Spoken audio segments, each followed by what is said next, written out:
Fluminense eliminado da Copa Sul-Americana, 1-1 com o Lanús, e Fluminense sem técnico. Renato Gaúcho pede a demissão, anuncia durante a coletiva, no final da coletiva, para surpresa de boa parte da torcida, acho que de toda a torcida, acho que nenhum torcedor esperava que acontecesse isso essa noite, né?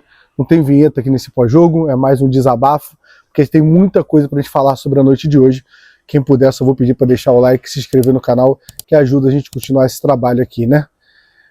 Vamos lá falar sobre a partida um pouco. O Renato Gaúcho escala um time titular do Fluminense, que é o que todo mundo esperava no geral, né? Não teve ali a expectativa do Soteldo que a galera tinha, o medo, né? Acho que é a palavra mais certa, não teve. Renato Gaúcho, acho que a única dúvida seria, alguns aí preferiam o Cano do que o Everaldo, mas acho que no geral tinha um entendimento que o Everaldo fazia parte do time titular do Fluminense. O time joga bem no primeiro tempo, cria algumas oportunidades, e numa delas, no lance do Serna, cruzando para o Acosta, acha o Canóbio faz de voleio dentro da pequena área, 1-0 Fluminense. A gente tem outras chances ainda, e aí vai para o intervalo e começa tudo a desmoronar no intervalo. Vou falar a visão ali, vou na ordem cronológica das coisas, né? Na visão da torcida. Aparece no segundo tempo para começar uma mudança, duas mudanças no intervalo. Entrada de Cano no lugar do Everaldo, e até aí ok. É uma entrada, o Everaldo não fazia um bom jogo, o jogo parecia estar mais propício para o Germancano, nenhum dos dois centroavantes estão amigos do gol nesse momento. E a outra substituição que é tirar o Hércules e colocar o Otávio. E aí é uma que nenhum torcedor entende, porque parece que a sensação que dá é que o Renato tem um problema ali com a dupla de volante, né? Porque a gente é eliminado lá em Buenos Aires tirando o Martinelli de forma equivocada, porque ele achou que estava cansado e colocando o Bernal, que entra mal, e hoje tirou o Hércules e colocou o Otávio. E não fez sentido.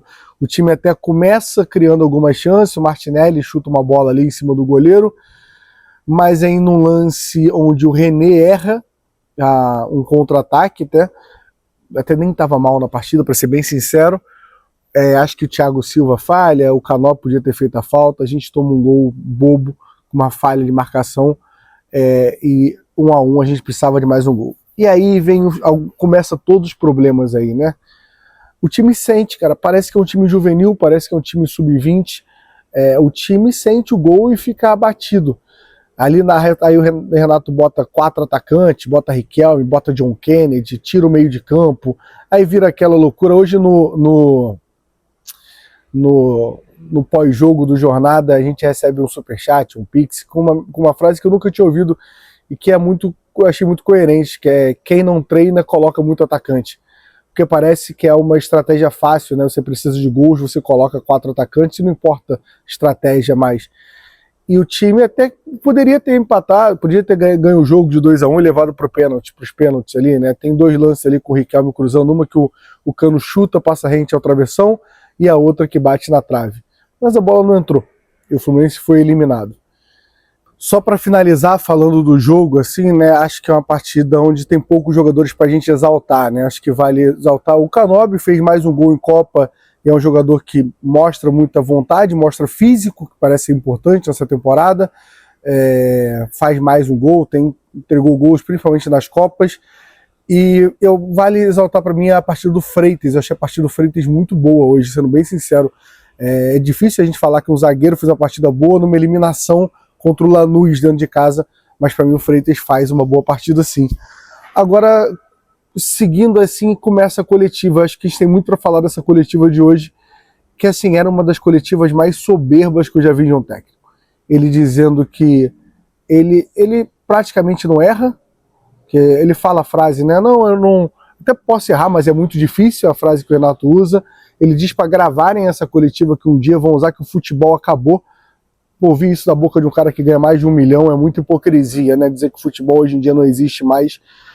Ficou chateado com a Vai, um cara que se diz muito cascudo no futebol, não aguentar ser xingado pela torcida é brincadeira, e pedir uma demissão por causa disso, né?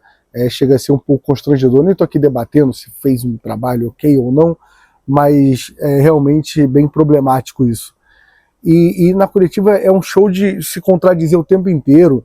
Diz que não dá para colocar qualquer jogador que a torcida peça, mas não coloca o Soteldo porque jogou 2 jogos e a torcida não gostou. Pelo que o Soteldo jogou 12 jogos. Então, assim, e ele diz que foi o único jogador que ele pediu. E aí vem a pergunta agora para Mário Bittencourt, já que o Renato não é mais nosso técnico, né? Quem vai pagar esses 3 anos de Soteldo? Tem a culpa do Mário de ouvir o Renato num cara que não fazia sentido nenhum pagar o valor e trazer, independente do valor, porque é um jogador que não vem jogando bola no futebol brasileiro desde 2020 ali. Então é uma contratação muito ruim que vai ficar na conta do Fluminense agora.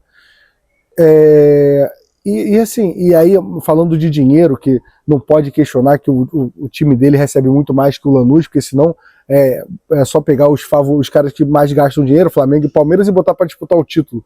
Sendo que esse é o Renato que em 2020 falou que se tivesse 200 milhões igual ao Flamengo, poderia cobrar o futebol bonito dele. Então, assim, é um show de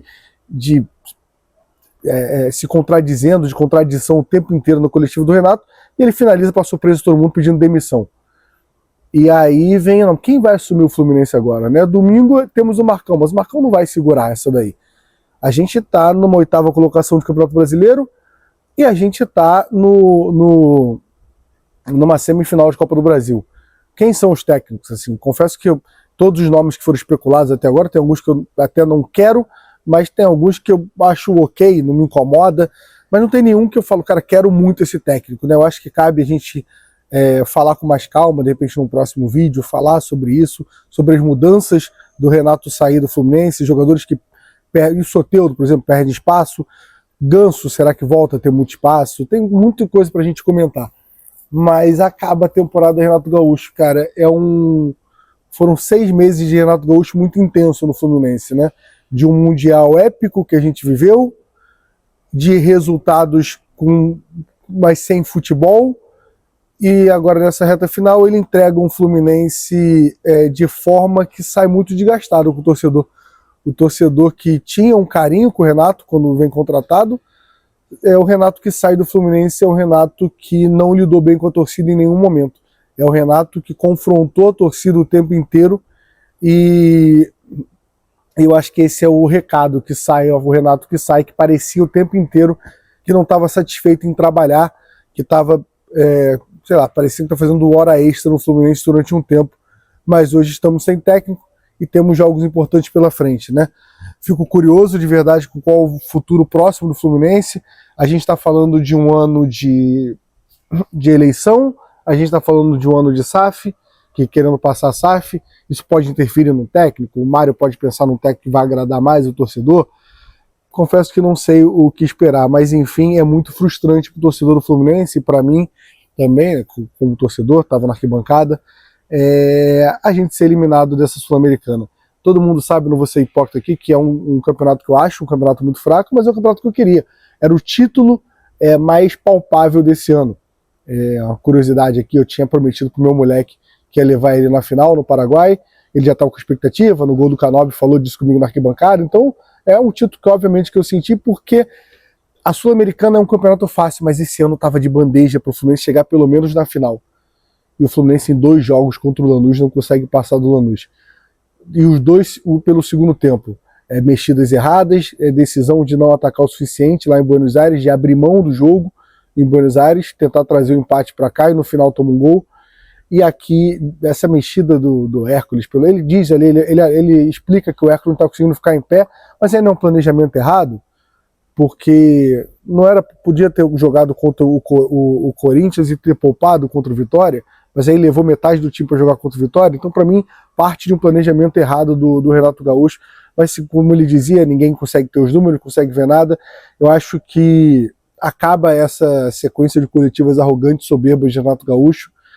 Espero agora que o Fluminense consiga virar essa chave, consiga ganhar o jogo de domingo, e vale lembrar, não tem outra competição agora. O Fluminense tem que ser cobrado, o torcedor tem que cobrar o Fluminense de chegar no G6.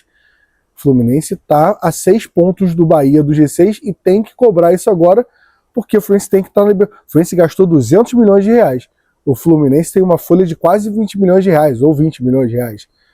O Fluminense tem que ser cobrado para jogar Libertadores no ano que vem. Não dá para ano que vem a gente estar na Sul-Americana de novo, não. Então, espero que dê tudo certo no Fluminense, mas sem dúvida, a noite de terça-feira foi uma noite que ninguém esperava no Maracanã. Mais uma vez, vou pedir para você, deixa o like, se inscreve no canal. E tem muito assunto para a gente falar sobre a saída de Renato Gaúcho e o Fluminense sem técnico no mercado.